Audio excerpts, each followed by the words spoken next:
Hello everyone, this is Meenakshi Rana. In this video, I am going to explain you history of class 6, chapter 1, what, where, how and when. This is the third part of this chapter. Can you think of advantages of writing on a hard surface and what could have been the difficulties? क्या आप बता सकते हैं कि कठोर सतह पर लेख लिखवाने के क्या लाभ थे? ऐसा करवाने में क्या क्या कठिनाइयाँ आती थी? इसके अतिरिक्त अन्य कई वस्तुएं पास्ट में बनी और प्रयोग में लाई जाती थीं। ऐसी वस्तुओं को स्टडी करने वाला व्यक्ति आर्कियोलॉजिस्ट कहलाता है। आर्कियोलॉजिस्ट पत्थर और ईंट से बनी इमारतों के अवशेषों, चित्रों तथा मूर्तियों का अध्ययन करते हैं।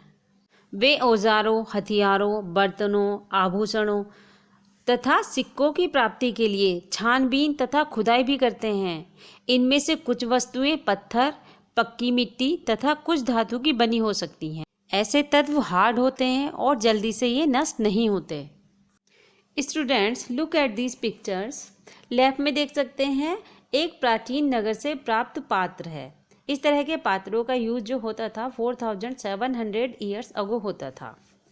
राइट में देखिए एक पुराना चांदी का सिक्का है। इस तरह के सिक्कों का यूज लगभग 2500 ईयर्स अगो होता था। हमारे द्वारा आज प्रयोगों में आने वाले सिक्कों से यह सिक्का कैसे भिन्न है, देखिए। Archaeologists also look for bones of animals, birds and fish to find out what people ate in the past. Archaeologist animals, birds तथा फिशेज की हड्डियों भी ढूंढते हैं। इससे उन्हें यह जानने में भी हेल्प मिलती है कि पास्ट में लोग क्या खाते थे। प्लांट्स रिमेन सर्वाइव फार मोर रेयरली। वनस्पतियों के अवशेष बहुत मुश्किल से बच पाते हैं। यदि अन्न के दाने अथवा लकड़ी के टुकड़े जल जाते हैं तो वे जले हुए रूप में बचे रहते हैं। Do you think cloth is found frequently by archaeologist? Historians, that is scholars who study the past, often use the word source to refer to the information found from manuscripts, inscriptions and archaeology. Manuscripts, inscriptions और archaeology से प्राप्त information के लिए इतिहासकार प्राय source word का use करते हैं। इतिहासकार उन्हें कहते हैं जो पास्ट के बारे में अध्ययन करते हैं। सोर्स के प्राप्त होते ही पास्ट के बारे में पढ़ना बहुत रोचक हो जाता है, क्योंकि इन्हीं सोर्सेज की हेल्प से धीरे धीरे पास्ट का पुनर्निर्माण होने लगता है। मीन्स पास्ट के बारे में वो लोग जानने लगते हैं। सो हिस्टोरियंस और आर्कियोलॉजिस्ट दोनों ही एक डिटेक्टिव की तरह होते हैं जो इन सभी सोर्सेज का यूज़ करके अतीत को जानने का प्रयास करते हैं। वन, पास्ट और मैनी। पास्ट एक है या अनेक। Did you notice the title of this book, our pasts? We have used the word pasts in plural to draw attention to the fact that the past was different for different groups of people.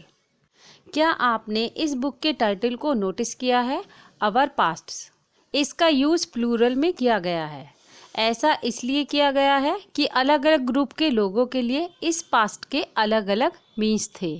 उदाहरण के लिए पशुपालकों तथा कृषकों का जीवन राजाओं तथा रानियों के जीवन से तथा व्यापारियों का जीवन शिल्पकारों के जीवन से बहुत डिफरेंट था, जैसा कि हम आज भी देखते हैं।